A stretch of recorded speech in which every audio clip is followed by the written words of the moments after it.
Well, good day. My name is Joe Craig. I'm a volunteer here at Saratoga National Historical Park, and today I'm portraying a regimental surgeon.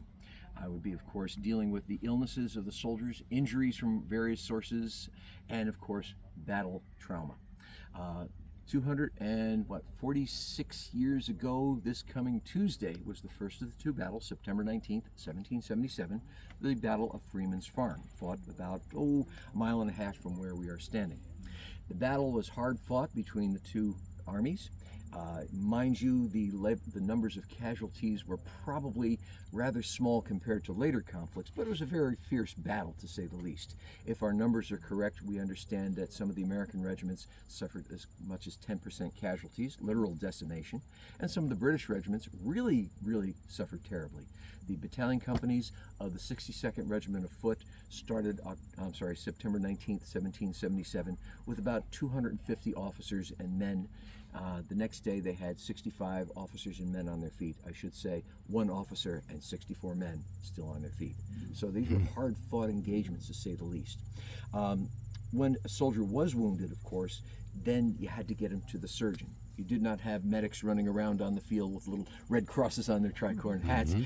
They would be brought to me at a central location, perhaps at the hospital south of the Nielsen Farm area. In any event, it might be hours after the individual was wounded that they get to me. And how were they brought in? Well, I will use an illustration that was done by a British officer at the battle, after the Battle of Germantown in Pennsylvania, roughly the same time of the battles up here. He was wounded, and he did this drawing later, and it's called My Triumphant Entry into Philadelphia. And there's the artist right there in the blue cloak. And as you can see, he is being transported with others in a wagon, which seems pretty good way to travel, better than this poor guy here who has to walk to the surgeon. But remember that the roads are horrible and the wagons were entirely unstrung. That is, they had no springs to them, and every bounce would be another bit of agony. And that did happen here. We know that the German soldiers and the British soldiers were carted off the field, in wagons, and the Americans piled their wounded and dead into lumber carts and moved them past the Nielsen house down to the hospital south of there. In any event, once they came before the surgeon, well, you don't have the tidal wave of misery that you do in later wars, so you don't really have a triage, but as the wounded come in to me and my surgeon's mate, we are going to try and patch them up. The problem, of course, is that this area here is mostly out of bounds because there's no such thing as anesthesia. And of course, finding a bullet in the human body could be a little difficult because, in case you haven't noticed, we're a good 100 years before the invention of X-rays. So finding this wounded, or finding a ball in a wounded soldier might be using a bullet probe like that, or even my fingers, and I might extract it, I might leave it in there depending on circumstances. If the ball does hit something very vital, there may not be anything I can do for them at all. We have the case of Brigadier Simon Fraser in the second of the two battles. He was shot in the belly and died many hours later in terrible agony from internal bleeding. The extremities, rather, if they are hit, sometimes the ball has enough force to shatter the bone, in which case there's no way to repair it, and that's where you have to amputate. Amputation and most operations at all are going to be done, obviously, without anything in the way of anesthesia. This is an illustration of a demonstration of an amputation at the Royal College of Surgeons in the 1760s, and as can be seen, the guest of honor is fully conscious and not having a good time.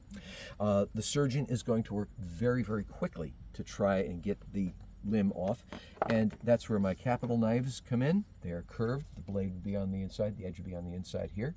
4 cuts, I'd be down to the bone, then I'd retract the muscles, and with my bone saw, cut through that, and then of course ligatures or cauterization of the major blood vessels, and hopefully the individual would survive the shock and such like that. Yes, they had painkillers in opiates, but for the Americans this is a problem at the time of the battles of Saratoga.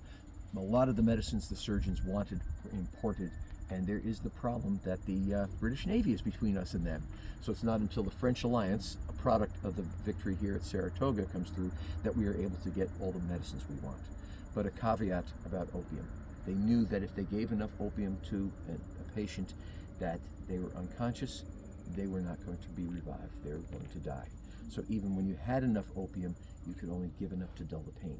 And for me here at Saratoga, if I had to remove a limb or do any kind of an operation, it's going to be without any real painkiller, because I'm going to try and reserve that to make sure that the soldiers who have survived the operations will have pain management. This guy over here, just going to have to do the best we can for him. Hopefully he will survive, and when he does, then we start the painkillers. The biggest problem, of course, is what they were most ignorant about, and that is bacteria. Bacteria had been observed in some of the primitive microscopes, but nobody really knew what it was. And so, although my tools and even my hands might be washed off between use, they aren't sterile. And so there would be sometimes a bad infection taking place, and sometimes those infections could not be controlled, and the patient would die. But that being in mind, I would try and do my best to alleviate all their sufferings as best I can, because that's the job of the healer. So, you're most welcome. Thank you for coming.